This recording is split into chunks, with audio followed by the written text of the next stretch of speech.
Students, हम लोगों ने दो एक्टिविटीज डिसाइड पहले हम लोगों ने दो एक्टिविटीज या दो फंक्शंस ऑफ मैनेजमेंट डिस्कस किए, प्लानिंग, ऑर्गेनाइजेशन। अब हम लोग तीसरे पे आते हैं, स्टाफिंग।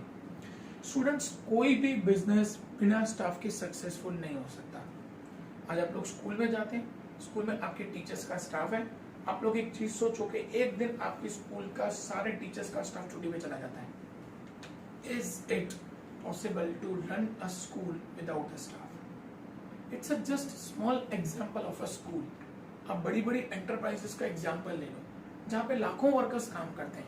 अगर आप सोचो कि अगर वो लाखों वर्कर्स छुट्टी पे चले जाएं, भले वो पर्सन कितना भी इंटेलिजेंट है, वो कितना भी स्मार्ट है, लेकिन बिना स्टाफ के वो कुछ भी नहीं है। मुकेश अंबानी के पास 3 लाख वर्कर्स काम करते हैं। अगर 3 लाख वर्कर्स छुट्टी पे चले जाते हैं, वो एक पर्सन 3 लाख वर्कर्स का काम नहीं कर सकता। वो भले कितना भी ब्रिलियंट है, वो कितना भी इंटेलिजेंट है, लेकिन बिना स्टाफ के वो कुछ नहीं कर सकता। स्टाफ जो है ना, वो हमारे लिम्स हैं, हाथ और पांव हैं, जिनके बिना हम लोग बिजनेस नहीं कर सकते। अब स्टूडेंट, स्टाफिंग क्या डिस्कस करेंगे।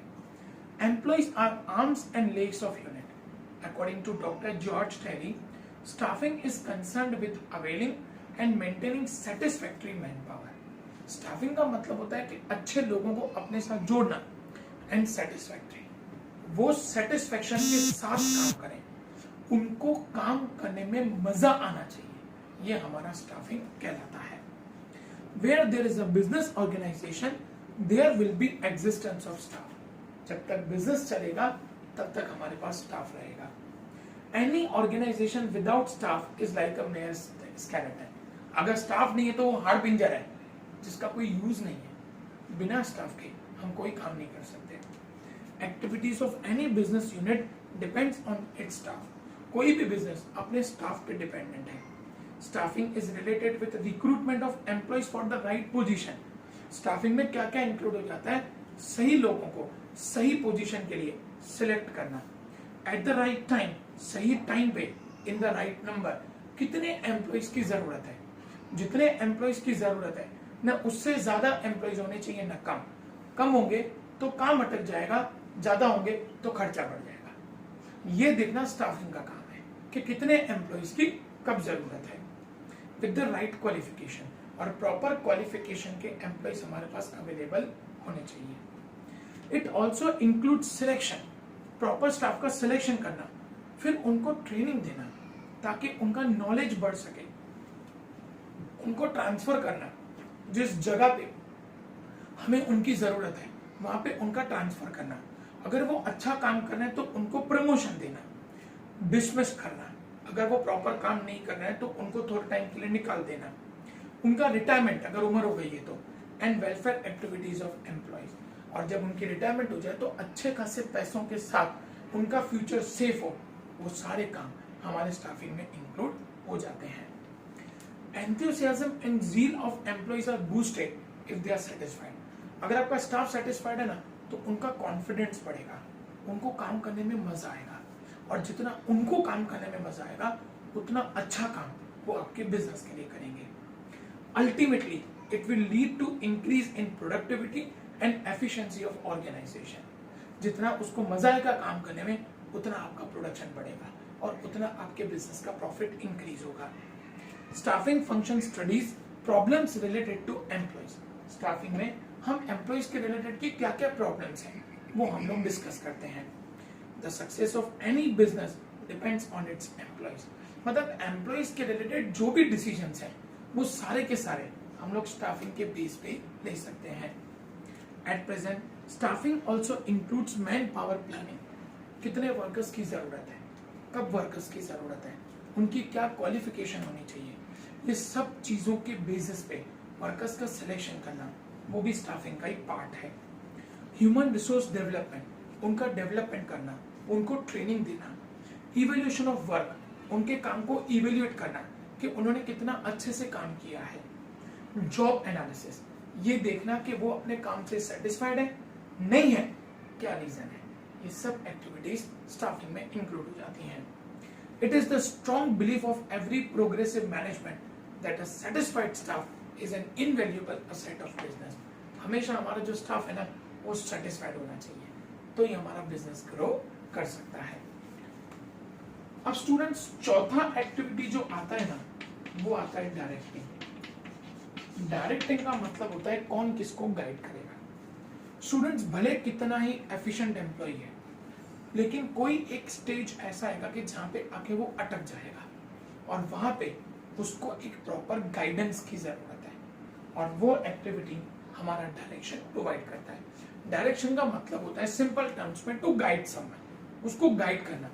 अगर वो काम में अटक गया है, कुछ प्रॉब्लम हो रही है, उसको गाइड करना, ये हमारा डायरेक्टिंग कहलाता है।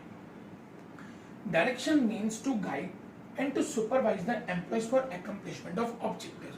उनको गाइड करना, उनको सुपरवाइज करना, उनके काम को देखना, जहां पे वो अटक रहे हैं वहां पे उनको गाइड करना, ये हमारा डायरेक्शन कहलाता है। In order to achieve predetermined objectives, it is very important to direct and supervise employees of an organization effectively. Students, एक छोटी सी चीज सोचो, वर्कर काम कर रहा है, उसको कहीं पे प्रॉब्लम आ रही है, आप उसको सॉल्व नहीं कर रहे हो, वो आगे कैसे बढ़ेगा? जब तक उसका वो ट्रबल सॉल्व नहीं होगा तब तक वो आगे नहीं बढ़ सकता। इसलिए उसका ट्रबल सॉल्व होना बहुत इंपॉर्टेंट है, और वही हमारा डायरेक्शन कहलाता है। In order to achieve predetermined objectives, it is very important to direct and supervise employees of an organization effectively. In a business unit, planning is done after defining objectives. हम सबसे पहले object decide करते हैं, object के हिसाब से planning करते हैं। And ideal organisation structure is formed. फिर प्लानिंग के बाद हम लोग अच्छा ऑर्गेनाइजेशन स्ट्रक्चर सेट करते हैं, कौन क्या काम करेगा वो हम लोग यहाँ पे डिसाइड करते हैं। In a business unit planning is done after defining objectives, an ideal organization structure is formed, raw material, machines are purchased, staff is appointed. फिर हम लोग उस बिजनेस के हिसाब से रॉ मटेरियल, मशीन्स और स्टाफ को सेलेक्ट करते हैं। In spite of it, all these efforts become useless if the superiors fail to provide proper direction to employees or workers. आपके पास अच्छा रॉ मटेरियल है, अच्छा स्टाफ है, लेकिन आप उसको प्रॉपरली गाइड नहीं कर पा रहे हो। वो काम अच्छा कर रहा है लेकिन कहीं पे अटक गया, अब उसको गाइड नहीं करोगे वो वहीं बैठ जाएगा, वहां से आगे नहीं बढ़ेगा। तो उसके आगे बढ़ने के लिए डायरेक्शन बहुत इंपॉर्टेंट है। Other management functions are worthless without direction. Direction के बिना इन सब का कोई मतलब नहीं है। जब तक आप उसको अच्छे से गाइड नहीं करोगे तब तक वो अच्छा काम नहीं कर सकता। Direction includes various activities like to direct the subordinates. Subordinates मतलब जो आपके अंडर में काम कर रहे हैं उनको डायरेक्ट करना। टू सुपरवाइज देम, डायरेक्ट करने के बाद उनको देखना कि वो कितना अच्छे से काम कर रहे हैं। To give orders and instruction, जहां जरूरत लगे उनको इंस्ट्रक्शन देना, उनको ऑर्डर देना, काम क्या करना है उनको बार बार बताते रहना। टू फिक्स द वर्क, उनका काम फिक्स करना। टू मोटिवेट द वर्कर्स, उनको मोटिवेट करना ताकि वो ज्यादा अच्छे से काम कर सकें। टू प्रोवाइड लीडरशिप, और उनको लीडरशिप प्रोवाइड करना, ये सब डायरेक्टली में इंक्लूड हो जाता है। मतलब वर्कर का सुपरवाइजर बनना, उसका फ्रेंड बनना, उसका लीडर बनना, उसको गाइड करना, मतलब स्टाफिंग की हर एक एक्टिविटी का जो एंड है वो डायरेक्शन पे होता है। जितना अच्छा डायरेक्शन होगा उतना आपका स्टाफ और इंटेलिजेंट होगा, आपका स्टाफ और अच्छे से काम करेगा जितना अच्छा डायरेक्शन होगा। Direction is a continuous process, it is required at every level of management. Direction her level पे चाहिए। हमने 3 लेवल डिस्कस किए थे। बॉटम लेवल को गाइडेंस चाहिए तो मिडिल लेवल करेगा, मिडिल लेवल को गाइडेंस चाहिए तो टॉप लेवल करेगा, टॉप लेवल को गाइडेंस चाहिए तो एक्सपर्ट्स करेंगे। मतलब हर लेवल पे हमें वर्कर्स को डायरेक्शन देना पड़ता है, हर लेवल के वर्कर्स को, एम्प्लॉइज को डायरेक्शन की जरूरत पड़ती है। 5वीं एक्टिविटी स्टूडेंट्स हमारी आती है कंट्रोलिंग। बहुत सारे लोगों के दिमाग में ना नेगेटिव होता है, कंट्रोलिंग का मतलब पनिशमेंट करना, मारना उसको। कंट्रोलिंग का मतलब वो नहीं है स्टूडेंट्स। कंट्रोलिंग का मतलब ये होता है कि वर्कर को हमने जो काम दिया, अगर उसने वो काम टाइम पे खत्म किया तो इट इज वेरी गुड, लेकिन अगर वो नहीं खत्म कर पा रहा, क्या प्रॉब्लम है, उस प्रॉब्लम को फाइंड आउट करना, उसको हम लोग कहते हैं controlling. Control is the function of maintaining balance among efforts result. उसने कितनी मेहनत की, कितना रिजल्ट आया, अच्छा रिजल्ट आया तो गुड, अच्छा रिजल्ट नहीं आया क्यों नहीं आया, वो फाइंड आउट करना, that is our controlling. Resource and objectives. Controlling is the last function of management. ये हमारे मैनेजमेंट का सबसे आखिरी फंक्शन है। Function of controlling is to see whether all business activities are done with the conformity of planning और not. Controlling ये देखता है कि हम लोग पूरा बिजनेस प्लानिंग के हिसाब से कर रहे हैं कि नहीं कर रहे हैं, मतलब जैसा हमने प्लान किया था क्या हमारा बिजनेस उसके अकॉर्डिंगली जा रहा है तो गुड, नहीं जा रहा है तो क्या प्रॉब्लम है, वो प्रॉब्लम फाइंड आउट करना वो कंट्रोलिंग का काम है। As per traditional concept, controlling means to have restriction on employees activities, to have strict approach, provision of punishment for fine, increase of employees making mistake। ये पुराना concept है कि अगर एम्प्लॉय मिस्टेक करे तो उसको फाइन लगाना, उसको पनिशमेंट देना, ट्रांसफरिंग देम और withholding their promotion and so on, उसके प्रमोशन को रोक देना, उसको ट्रांसफर कर देना। मतलब ये सब नेगेटिव जो है ये पहले के टाइम पे चलता था, अब नहीं चलता, क्योंकि अब वर्कर्स को आपको अलग तरीके से ट्रीट करना पड़ता है। आज के जो वर्कर्स है वो एंथुसियास्टिक हैं, वो अच्छे से काम करना जानते हैं, इसीलिए अब वो नेगेटिव अप्रोच नहीं चलता, अब उसको पॉजिटिव अप्रोच लेना पड़ता है। But it is a negative approach of controlling, punishment देना, उनकी सैलरी काट देना, ये सब नेगेटिव अप्रोच है जो अब नहीं चलता। Controlling is a positive concept in the modern time, ये आज के टाइम का पॉजिटिव कॉन्सेप्ट है। Controlling is a corrective activity because the function of controlling is not to restrict the activity। Controlling का मतलब ये नहीं कि आप सामने वाले को पनिश करो, उसको रोक दो, नहीं, वर्कर को सपोर्ट करो, वो आगे बढ़े।